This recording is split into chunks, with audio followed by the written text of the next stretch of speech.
Guys, welcome back to my new vlog. ಇವತ್ತು ನಾನೊಂದು beautiful ರೆಸಿಪಿನ ತೋರಿಸ್ತೀನಿ. ಇದು ವಿಡಿಯೋದಲ್ಲಿ ನಾನು ತೋರಿಸ್ತಾ ಇದ್ದೀನಲ್ವ, ಇದ್ರ ನೇಮ್ ಬಂದು ಸುಂಡೆಕಾಯಿ ಅಂತ ಹೇಳ್ತೀವಿ. ಇದನ್ನು ನಾವು ಇನ್ನೊಬ್ಬರು ಒಂದೊಂದು ಕಡೆ ಒಂದೊಂದು ಥರ ಕರೀತಾರೆ. ಗುಳ್ಳೆಕಾಯಿ ಅಂತಾರೆ, ಸುಂಡೆಕಾಯಿ ಅಂತಾರೆ. ಆಮೇಲೆ ಓಕೆ, ಇದೊಂದು ತುಂಬ ಹೆಲ್ದಿ ರೆಸಿಪಿ. ಇದರಿಂದ ತುಂಬಾ ಯೂಸಸ್ ಇದೆ. ಇದನ್ನ ನಾನು ಔಟ್ಸೈಡ್ ಹೋದಾಗ ತಂದಿದ್ದೆ ಸಂತೆಯಲ್ಲಿ. ಇದನ್ನ ಫಸ್ಟು ಇದ್ರ ತೊಟ್ಟಿ ಇರುತ್ತೆ, ಅದನ್ನೆಲ್ಲ ಬಿಡಿಸ್ಕೋಬೇಕು. ಅದನ್ನು ಬಿಡಿಸ್ಕೊಂಡು ನೀರಲ್ಲಿ ಚೆನ್ನಾಗಿ ಒಂದು 2-3 ಸಲ ತೊಳೆದ್ಬಿಟ್ಟು ಈ ರೀತಿ ಒಂದು ಸ್ವಲ್ಪ ಜಜ್ಜಬೇಕು. ಇದು ಬದನೆಕಾಯಿ ಬರುತ್ತಲ್ಲ ಒಳಗಡೆ ಸಣ್ಣದಿರುತ್ತಲ್ಲ, ಸೊ ಆ ರೀತಿ ಒಳಗಡೆ ಇರುತ್ತೆ. ಇದೇನು ಟೇಸ್ಟ್ ಇರಲ್ಲ, ಒಂದು ಸ್ವಲ್ಪ ಕಹಿ ಇರುತ್ತೆ. ಇದ್ರ ಜೊತೆ ನಾವು ಬೇರೆದೇನಾದರೂ ಮಿಕ್ಸ್ ಮಾಡ್ಕೋಬೇಕು, ಏನಾದರೂ ಪಲ್ಯ ಸಾಂಬಾರು ಮಾಡ್ಕೋಬೇಕು ಅಂದರೆ ನಾನಿಲ್ಲಿ ಇದನ್ನ ಈ ರೀತಿ ಜಜ್ಜಿಬಿಟ್ಟು ನೀರಲ್ಲಿ ನೆನೆ ಹಾಕ್ತೆ. ಅದ್ರ ಕಂದು ಥರ ಇರುತ್ತೆ, ಅದೆಲ್ಲ ಬಿಟ್ಕೊಳುತ್ತೆ.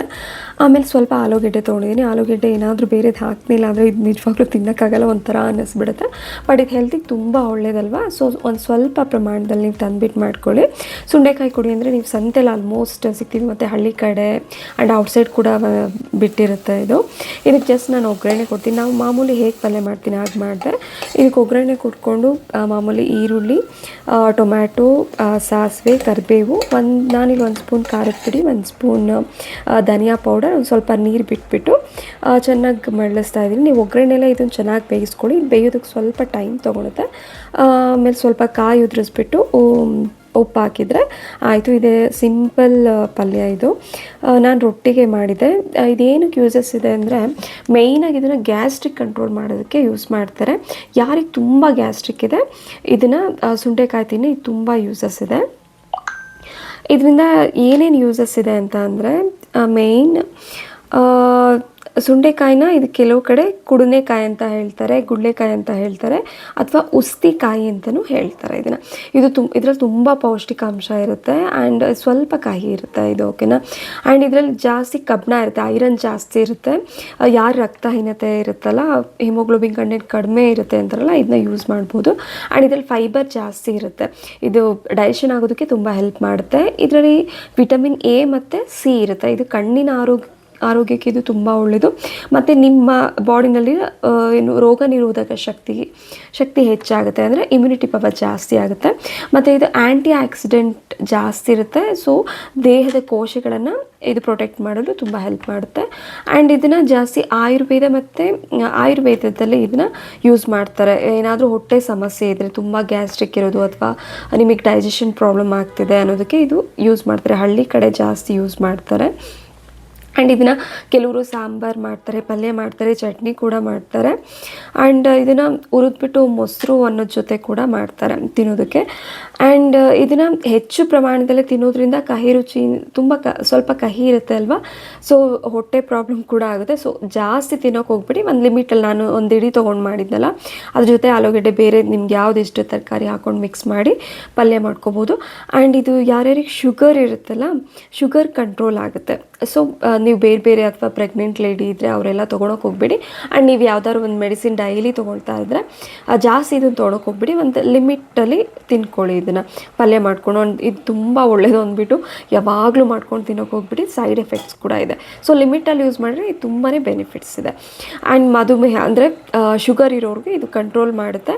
ಆ್ಯಂಡ್ ಬೇರೆ ಕಾಯಿಲೆ ಏನಾದರೂ ಔಷಧಿ ಸೇವನೆ ಮಾಡ್ತಿದ್ರೆ ನೀವು ಕಂಟ್ರೋಲಲ್ಲಿ ಇದನ್ನು ಯೂಸ್ ಮಾಡಬೇಕು. ಆ್ಯಂಡ್ ಓಕೆ, ಮೇಯ್ನಾಗಿ ಇದನ್ನು ಯಾರಿಗೆ ತುಂಬ ಗ್ಯಾಸ್ಟ್ರಿಕ್ ಇರುತ್ತಲ್ಲ ಮತ್ತು ಡೈಜೆಷನ್ ಆಗಲ್ವಲ್ಲ ಅವರು ಇದು ತುಂಬಾ ಒಳ್ಳೆಯದು. ಗ್ಯಾಸ್ಟ್ರಿಕ್ ಪ್ರಾಬ್ಲಮ್ ಇರೋರು ಇದನ್ನ ಯೂಸ್ ಮಾಡಿ. ನಮ್ಮ ಹಸ್ಬೆಂಡಿಗೆ ತುಂಬ ಗ್ಯಾಸ್ಟ್ರಿಕ್, ಸೊ ಅದಕ್ಕೋಸ್ಕರ ನಾನು ಇದನ್ನು ತಂದುಬಿಟ್ಟು ಒಂದಿನ ಪಲ್ಯ ಮಾಡಿದ್ದೆ. ಅದು ಆಲೂಗೆಡ್ಡೆ ಜೊತೆ ಮಾಡಿರೋದ್ರಿಂದ ಕಾಂಬಿನೇಷನ್ ಪರವಾಗಿಲ್ಲ, ತಿನ್ನಬೇಕು ಅನ್ನಿಸ್ತು. ಇದು ಟೇಸ್ಟ್ ಏನೂ ಅಷ್ಟು ಇಷ್ಟ ಆಗಲ್ಲ, ಬಟ್ ಹೆಲ್ತಿಗೆ ಒಳ್ಳೆಯದು ಅಂತ ಮಾಡಿದೆ. ಆ್ಯಂಡ್ ಡೈಜೆಷನ್ ಕೂಡ ತುಂಬ ಚೆನ್ನಾಗಾಗುತ್ತೆ. ಏನಾದರೂ ಹೊಟ್ಟೆ ಉಬ್ರ ಅನಿಸುತ್ತೆ ಅಲ್ವಾ, ನಮಗೆ ಒಂದೊಂದ್ಸಲ ಎದೆ ಉರಿ ಅನಿಸುತ್ತಲ್ವ, ಸೊ ಈ ಹೊಟ್ಟೆ ಉಬ್ರ ಮತ್ತು ಎದೆ ಉರಿಗೆ, ಗ್ಯಾಸ್ಟ್ರಿಕ್ಗೆ ಇದು ತುಂಬಾ ಒಳ್ಳೆಯದು. ಇದು ಸಿಕ್ಕರೆ ಎಲ್ಲೂ ಬಿಡಬೇಡಿ. ಇದು at least 10 days once, 15 days once ಮಾಡಿ. ತುಂಬ ಗ್ಯಾಸ್ಟ್ರಿಕ್ ಇರೋರಿಗೆ ತುಂಬಾ ಯೂಸ್ ಆಗುತ್ತೆ. ಆ್ಯಂಡ್ ಹೆಚ್ಚಾಗಿ ಇದನ್ನು ಜಾಸ್ತಿ ಸೇವನೆ ಮಾಡೋಕ್ಕೆ ಹೋಗ್ಬೇಡಿ. ಓಕೆ, ಇದು ತುಂಬಾ ಯೂಸ್ಫುಲ್ ಇನ್ಫಾರ್ಮೇಷನ್ ಅಂದ್ಕೊಳ್ತೀನಿ ನಿಮಗೆ. ಆ್ಯಂಡ್ ನೆಕ್ಸ್ಟ್ ನಾನು ತಿಂಡಿ ಮಾಡಾಯಿತು. ತಿಂಡಿ ಆದಮೇಲೆ ಸ್ವಲ್ಪ ಬಟ್ಟೆ ಎಲ್ಲ ಮಡ್ಚೋದಿತ್ತು. ತುಂಬಾ ಬಟ್ಟೆ ಇತ್ತು. ನಂದು ಒಂದು 10 ವರ್ಷದ ಬಟ್ಟೆನೂ ಮಿಕ್ಸ್ ಆಗಿದೆ. ಯಾಕೆಂದರೆ ನಾನು ಆಲ್ಮೋಸ್ಟ್ ಎಮ್ ಸೈಜ್, ಸೊ ಯಾವುದು ಬಟ್ಟೆ ಎಸ್ತಿಲ್ಲ. ನನಗೆ ಮೊದಲಿನ 10 ವರ್ಷದಿಂದ ಬಟ್ಟೆನೂ ಈಗ ಆಗುತ್ತೆ. ಎಸ್ ಸೈಜ್ ಎಮ್ ಸೈಜ್ ಎರಡೂ ಆಗುತ್ತೆ. ಒಂದೊಂದು ಬ್ರ್ಯಾಂಡ್ ಮಾತ್ರ ನನಗೆ ಎಸ್ ಸೈಜ್ ಆಗೋಲ್ಲ. ಸೊ ಬಟ್ಟೆ ಮಚ್ಚೇ ಇರಲಿಲ್ಲ. ತುಂಬ ಎಲ್ಲ ಮಿಕ್ಸ್ ಆಗೋಗ್ಬಿಟ್ಟಿತ್ತು. ಸೊ ಅದಕ್ಕೆ ಎಲ್ಲವನ್ನು ತಂದೆಲ್ಲ ಡಂಪ್ ಮಾಡಿದೆ. ತುಂಬ ಬಟ್ಟೆ ಇತ್ತು. ನಮ್ಮ ಹಸ್ಬೆಂಡ್ ಸ್ವಲ್ಪ ಹೆಲ್ಪ್ ಮಾಡಿ ಅಂದರೆ ಅವ್ರೊಂದು ಸ್ವಲ್ಪ ಬಟ್ಟೆ ಮಡಿಸ್ಬಿಟ್ಟೆ. ನನಗಾಗಲ್ಲಪ್ಪ ಮಾಡ್ಕೊಂಡಿದ್ರೆ ಮಾಡ್ಕೊ, ನನ್ನ ಕೈಲಾಗಲ್ಲ ಅಂದ್ಬಿಟ್ಟು ಅವ್ರಿಗೆ ಎತ್ತೋದ್ರು. ನಂದು ರೇಷ್ಮೆ ಸ್ಯಾರಿ ಎಲ್ಲ ಇತ್ತು, ಅದನ್ನೆಲ್ಲ ಮಡ್ಚಿ ಇಟ್ಟಿದ್ದೆ. ಆದರೂ ಇನ್ನೊಂದು ಸಲ ತೊಗೊಂಡು ಎಲ್ಲದನ್ನೂ ಕ್ಲೀನ್ ಮಾಡೋಣ ಅಂದ್ಬಿಟ್ಟು ಇದು ಮಾಡಿದೆ. ಯಾಕೆಂದರೆ ತುಂಬ ದಿನ ಹಾಗೆ ಇಟ್ಟಿದ್ರೆ ಒಂಥರ ಸ್ಮೆಲ್ ಬಂದಂಗೆ ಆಗುತ್ತಲ್ಲ. ಸೊ ನಾನು ಎವ್ರಿ 3 to 4 months ಯಾವುದ್ಯಾವ್ದು ಬ್ಯಾಗಲ್ಲಿ ಇಟ್ಟಿರ್ತೀನಿ ಎಲ್ಲದನ್ನೂ ಮತ್ತೆ ಕೊಡೋಬಿಟ್ಟು ಮತ್ತೆ ಎಲ್ಲ ಫೋಲ್ಡ್ ಮಾಡಿ ಇಡ್ತೀನಿ. ಎಲ್ಲ ಮಡ್ಚಿಡ್ಬೇಕು. Hi guys, welcome back to my new vlog. ಇವತ್ತು ಬಟ್ಟೆ ಎಲ್ಲ ಮಡ್ಚೋಣ ಅಂದ್ಬಿಟ್ಟು ಎಲ್ಲ ಬಟ್ಟೆನೂ ತೆಗೆದಿಟ್ಟಿದ್ದೀನಿ. ಇದು ಎಲ್ಲವುದು ನನ್ನದೇ ಬಟ್ಟೆ. ಇಷ್ಟೊಂದೆಲ್ಲ ಬಟ್ಟೆ ಈಗ ತೊಗೊಂಡಿದ್ದಲ್ಲ, ಇದು 10 ವರ್ಷದ ಬಟ್ಟೆಗಳು ಕೂಡ ಇಲ್ಲಿಗೆ ಮಿಕ್ಸ್ ಆಗಿದೆ. ಏನಕ್ಕೆ ಮಿಕ್ಸ್ ಆಗಿದೆ ಹೇಳು? ಏನಕ್ಕೆ ಇಷ್ಟೊಂದು ಬಟ್ಟೆ ಆಗಿದೆ? ನಿನ್ನವು ಯಾಕೆ ಬಟ್ಟೆ ಕಡಿಮೆ ಇದೆ ಹೇಳು? ಕಮ್ಮಿ ತೊಗೊಂಡಿರೋದಲ್ಲ, ನೀನು ಬರ್ತಾ ಬರ್ತಾ S, M, M to L, L to ಆಮೇಲೆ XL to XXL. ಸೊ ಹಳೆವೆಲ್ಲ ನೀನು ಎಸ್ತಿದೀಯ. ನಾನು ಹಳೆವು ಯಾವೂ ಎಸ್ತಿಲ್ಲ. 10 ವರ್ಷದಿಂದ ಇಷ್ಟೆಲ್ಲ ಇಟ್ಕೊಂಡಿದ್ದೀನಿ. ಅದಕ್ಕೆ ನನ್ನ ಬಟ್ಟೆ ಜಾಸ್ತಿ ಆಗಿದೆ. ಅದಕ್ಕೆ ಬಾಡಿ ಮೇಂಟೈನ್ ಮಾಡಬೇಕು ಅಂತ ಹೇಳೋದು. ಸೊ ಇವತ್ತೆಲ್ಲ ಬಟ್ಟೆ ಮಡ್ಚೋದು ಪ್ರೋಗ್ರಾಮ್ ಇದೆ. ಬಟ್ಟೆ ಇಡೋದಕ್ಕೆ ಜಾಗನೇ ಸಾಕಾಗ್ತಿಲ್ಲ. So ಮೀಶೋಯಿಂದ 1-2 bag ತರಿಸಿದ್ದೀನಿ. ಅದಕ್ಕೋಸ್ಕರ ಎಲ್ಲ ಬಟ್ಟೆನೂ ಇಲ್ಲಿ ತೆಗೆದಿಟ್ಟಿದ್ದೀನಿ. ಈಗೆಲ್ಲ ಮಡ್ಚಿ ಊರಿಂದ ತಂದಿದ್ದೆ, ಅದನ್ನು ಮಡ್ಚಿಟ್ಟಿರಲಿಲ್ಲ ಜಾಗ ಇಲ್ದಲೆ. ಸೊ ಈಗೆಲ್ಲ ಬಟ್ಟೆನೂ ಫೋಲ್ಡ್ ಮಾಡಿ ನೀಟಾಗಿ ಇಡಬೇಕು. ಇವತ್ತಿನ ಟಾಸ್ಕ್ ಇದು. ಆ್ಯಂಡ್ ನಮ್ಮ ಹಸ್ಬೆಂಡ್ ಕೂಡ ಇವತ್ತು ಹೆಲ್ಪ್ ಮಾಡ್ತಾರೆ ನನಗೆ ಬಟ್ಟೆ ಮಡ್ಚೋದ್ರಲ್ಲಿ. ಏಕೆಂದರೆ ತುಂಬ ಬಟ್ಟೆ ಇತ್ತು, ನಾನು ಒಬ್ಬಳೇ ಮಡ್ಚೋದು.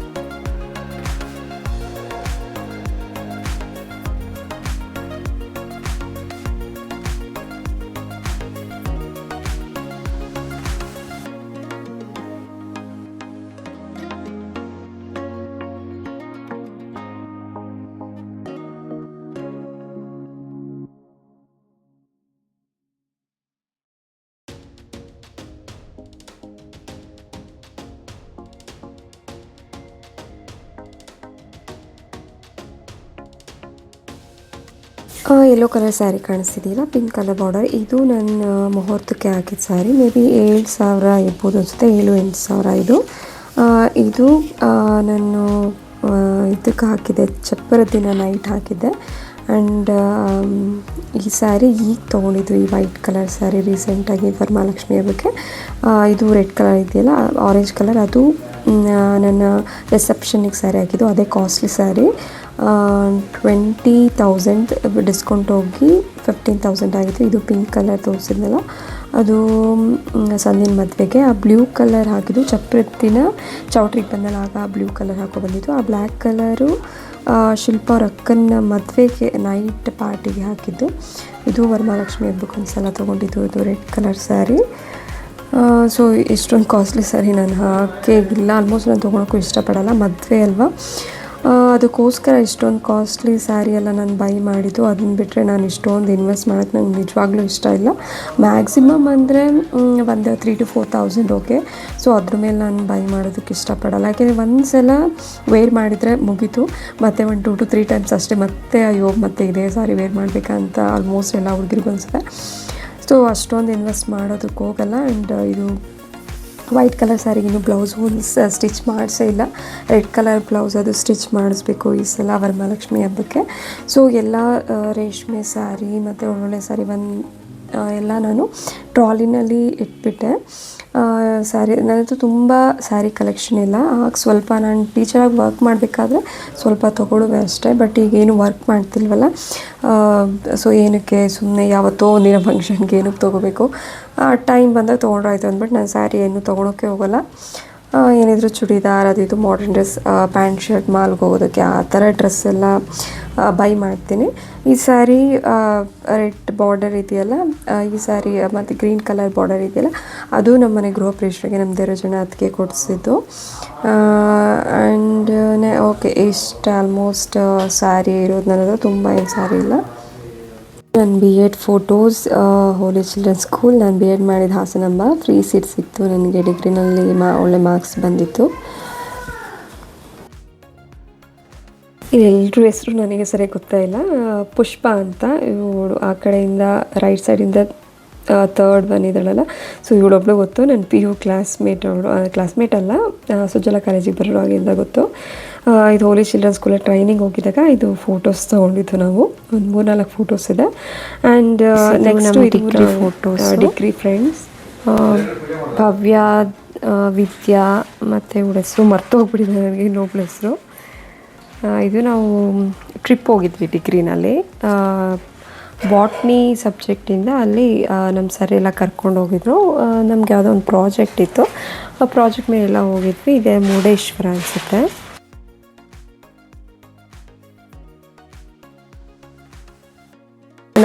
ಆಗ ಎಲ್ಲ ಕ್ಯಾಮ್ರಾ ಇರಲಿಲ್ಲ. ರಂಜು ಅವರ ಅಣ್ಣಂದು ದೊಡ್ಡಮ್ಮನ ಮಗನೊಂದು ಕ್ಯಾಮ್ರಾ ತಂದಿರು. ಅವಳು ನಮ್ಮ ಫೋಟೋಸ್ ತೆಗಿ ಅಂದ್ರಂತೂ ಪ್ಲ್ಯಾಂಟ್ ತೆಗಿಯೋಕೆ ಹೋಗೋದು, ಅಥವಾ ಅಲ್ಲಿ ಏನಾದರೂ ಒಂದು ಅನಿಮಲ್ಸ್ ತೆಗಿಯೋಕೆ ಹೋಗೋದು, ಡಿಫ್ರೆಂಟ್ ಪ್ಲ್ಯಾಂಟ್ಸ್ ಎಲ್ಲ ಬರೀ ಫೋಟೋಸ್ ಅದನ್ನೇ ಜಾಸ್ತಿ ಅವಳು ತೆಗಿಯೋಕೆ ಹೋಗ್ತಿದ್ದು. ನಾವಂತೂ ಬಿಡ್ತಾನೆ ಇರಲಿಲ್ಲ, ನಮ್ಮ ಫೋಟೋಸ್ ತೆಗಿ ಅಂದ್ಬಿಟ್ಟು ನಾವು ಫೋರ್ಸ್ ಮಾಡಿಲ್ಲ, ನಮ್ಮ ಫೋಟೋಸ್ ತೆಗೆಸ್ಕೊಂಡ್ವಿ. ಇದು ನಮ್ಮ ಬಿ ಎಡ್ ಫೋಟೋಸು. ಇದು ನಾನು ಬಿ ಎಡ್ ಮಾಡಿದ ಫೋಟೋಸು. ನಮ್ಮ ಟೀಮ್ ಅವ್ರದ್ದು ಇದು.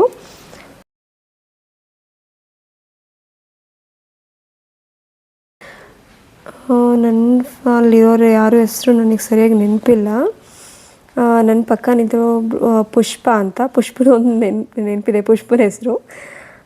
ಪುಷ್ಪ ಅಂದರೆ ನಾನು ಪಿ ಯು ಅವಳು ಸುಜಲಾ ಕಾಲೇಜ್ ಓದಿದ್ದು. ನಾನು ಸುಜಲಾ ಕಾಲೇಜ್ ಟ್ಯೂಷನ್ ಬರುವೆ, ಆಗಲಿಂದ ಸ್ವಲ್ಪ ನೆನಪಿದೆ ಅವಳ ನೇಮು.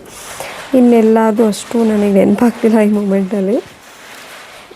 ನಾನು ಬಿ ಎಡ್ ಮಾಡಿದ್ದು ಫೋಟೋಸ್. ನಾನು ತುಂಬ ಸಣ್ಣ ಇದ್ದೆ ಆಗ.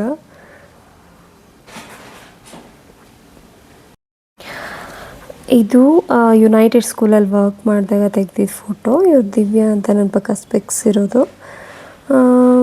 ಇನ್ನೆಲ್ಲ ಇವರೆಲ್ಲ ನಮ್ಮ ಕ್ಲೋಸ್ ಟೀಚರ್ಸ್ ಎಲ್ಲ 5th 4th ಸ್ಟ್ಯಾಂಡರ್ಡ್ ತೊಗೊತಾ ಇದ್ದು ಎಲ್ಲ ಟೀಚರ್ಸ್. ನಂಗೆ ನಿಧಾ ಮೇಡಮ್ ತುಂಬ ಕ್ಲೋಸ್ ಇದ್ದರು. ಅವರಿಂದ ಎಷ್ಟೊಂದು ಕಲ್ತ್ಕೊಂಡೆ. ಅವ್ರ ಜೊತೆ ಯಾವಾಗಲೂ ಜಾಸ್ತಿ ಇರ್ತಿದ್ದೆ ನಾನು.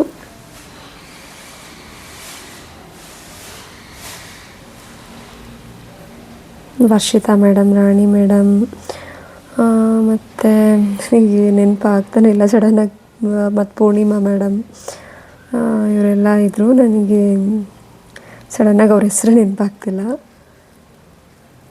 ನನ್ನ ಕ್ಲೋಸ್ ಫ್ರೆಂಡ್ ಸೌಮ್ಯ, ನಾನು ಮತ್ತು ನವ್ಯ, ರಂಜಿತಾ, ನಾವು 4 ಜನ ತುಂಬ ಕ್ಲೋಸ್ ಫ್ರೆಂಡ್. ಯಾವಾಗಲೂ ಜಾಸ್ತಿ ಒಟ್ಟೊಟ್ಟಿಗೆ ಇರ್ತಿದ್ವಿ. ಇವಳು ಮುದ್ನಳ್ಳಿ, ಅರಕಲಗೂಡು ಹತ್ರ. ಈಗ ಬ್ಯಾಂಗ್ಳೂರಲ್ಲೇ ಇದ್ದಾರೆ. ಇದು ಮುರುಡೇಶ್ವರದಲ್ಲಿ ಯಾವುದೋ ಹೋಟೆಲಲ್ಲಿ ಸ್ಟೇ ಮಾಡಿದ್ವಿ. ಆ ಹೋಟೆಲಲ್ಲಿ ಇದ್ದಾಗ ರಂಜು ಹತ್ರ ಕಾಡಿ ಬೇಡಿ ಅವಳು ಕ್ಯಾಮ್ರಾದಲ್ಲಿ ಪ್ಲ್ಯಾಂಟ್ ತೆಗ್ದು ಸಾಕು, ನಮ್ಮದು ಸ್ವಲ್ಪ ಫೋಟೋ ತೆಗಿಯಮ್ಮ ಅಂದ್ಬಿಟ್ಟು ನಾವೆಲ್ಲ ಒಂದೊಂದು ಫೋಟೋ ಪೋಸ್ ಕೊಟ್ಟು ತೊಗೊಂಡಿದ್ವಿ ಫೋಟೋಸ್ ಇವೆಲ್ಲ. ಇದು ಬಿ ಎಡ್ ಫೋಟೋಸೇ. ಈ ನೆಕ್ಸ್ಟ್ ಫೋಟೋ ಇದು ಶೃಂಗೇರಿಲಿ ತೊಗೊಂಡಿದ್ದು ಅನಿಸುತ್ತೆ. ನಾವು ಶೃಂಗೇರಿಲಿ ಒಂದಿನ ಆಲ್ಟ್ ಆಗಿದ್ವಿ, ಸ್ಟೇ ಆಗಿದ್ವಿ ಒಂದು ಹೋಟೆಲಲ್ಲಿ. ಆ ಫೋಟೋಸ್ ಅದು. ಇದು ಟ್ರಿಪ್ಗೆ ಹೋಗ್ತಿದ್ವಲ್ಲ, ಸ್ಟಾರ್ಟಿಂಗ್ ಬಸ್ ಹತ್ತಬೇಕಾದ್ರೆ ಒಂದು ಬ್ಯಾಕ್ ಸೈಡ್ ಒಂದು ನಿಂತ್ಕೊಂಡು ನಾವೆಲ್ಲ ಫೋಟೋ ತೊಗೊಂಡಿದ್ದು. ಇವಳು ನವ್ಯ ಅಂತ.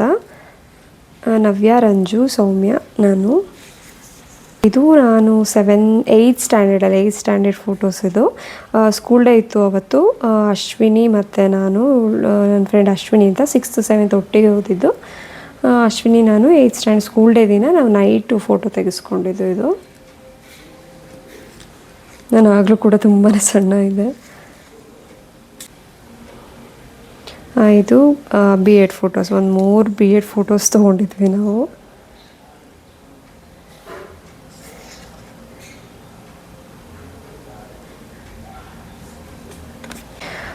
ಇದು ರಂಜು, ನಾನು, ಸೌಮ್ಯ.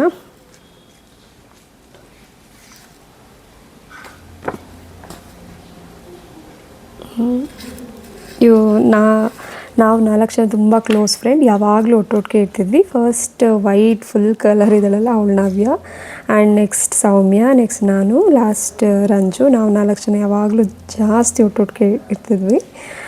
We are best friends. And ಈ ಫೋಟೋಸ್ ನಾನು ಶ್ರೀರಂಗ ಸ್ಕೂಲಲ್ಲಿ ವರ್ಕ್ ಮಾಡಿದ್ದು. ನಾನಾಗ 10th ಸ್ಟ್ಯಾಂಡರ್ಡ್ ಸೈನ್ಸ್ ತೊಗೊಳ್ತಾ ಇದ್ದೆ 2017. ಶ್ರೀರಂಗ ಸ್ಕೂಲ್ನ ಬ್ರಿಲಿಯಂಟ್ ಪಬ್ಲಿಕ್ ಸ್ಕೂಲ್ ಅಂತ ನೇಮ್ ಚೇಂಜ್ ಮಾಡಿದ್ದಾರೆ.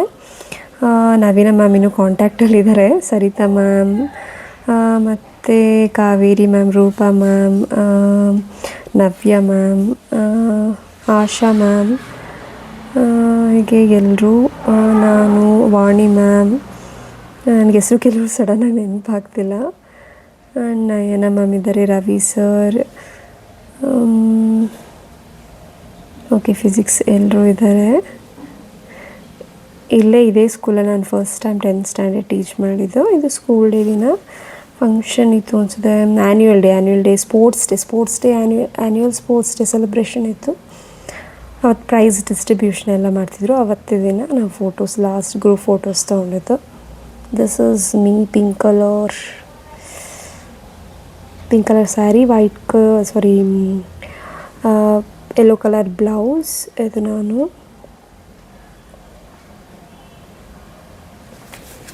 ಆ್ಯಂಡ್ ಇದು ಗೌರ್ಮೆಂಟ್ ಸೈನ್ಸ್ ಕಾಲೇಜ್ ಬಾಟ್ನಿ ಡಿಪಾರ್ಟ್ಮೆಂಟಿಂದ ಕರ್ಕೊಂಡು ಹೋಗಿದ್ದು ಹಾಸನ್. ಇವರೆಲ್ಲ CBZ groups, CBZ boys and girls ನಾವಿದ್ವಿ. ಸ್ವಲ್ಪ ಕಡಿಮೆ ಜನ. ಇಲ್ಲಿ ರಂಜಿತಾ, ರಂಜು ಇಲ್ಲಿರೋದು.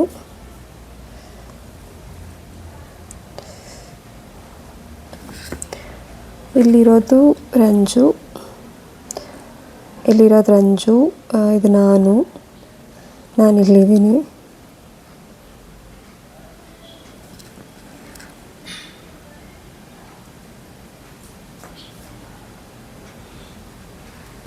ಎಲ್ಲ ತೆಗೆದು ಕ್ಲೀನ್ ಮಾಡ್ತಿದ್ದಲ್ಲ, ಅದರಲ್ಲಿ ಒಂದು ಬಾಕ್ಸಲ್ಲಿ ಎಲ್ಲ ಫೋಟೋಸ್ ಇತ್ತು, ಸೊ ತೋರಿಸ್ತಾ ಇದಕ್ಕೆ.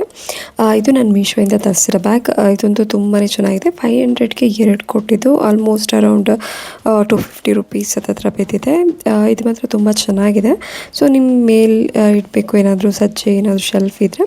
ಸೊ ಈ ಥರ ಬ್ಯಾಗ್ ತುಂಬ ಚೆನ್ನಾಗಿದೆ. ಆ್ಯಂಡ್ ಕ್ವಾಲಿಟಿ ಕೂಡ ಓಕೆ. ಮೀಶೋದಲ್ಲಿ ತರಿಸಿದ್ದು. ಲಿಂಕ್ ಬೇಕು ಅಂದರೆ ಕಮೆಂಟ್ ಮಾಡಿ, ಶೇರ್ ಮಾಡ್ತೀನಿ. ಸೊ ಎಲ್ಲದು ಜೋಡಿಸಿ ಇಟ್ಟಾಯಿತು. ಮತ್ತೆ ಒಂದಿನಕ್ಕೆ 2 ದಿನಕ್ಕೆ ನಮ್ಮ ಕುಂದನ್ ಎಲ್ಲ ತಂದು ಎಲ್ಲದನ್ನೂ ಅಷ್ಟೇ ಎಲ್ಲದೂ ಅಳೆದು ಬಿಡ್ತಾನೆ. ಮತ್ತು ನಾನು ಜೋಡ್ಸೋದು ತಪ್ಪಲ್ಲ.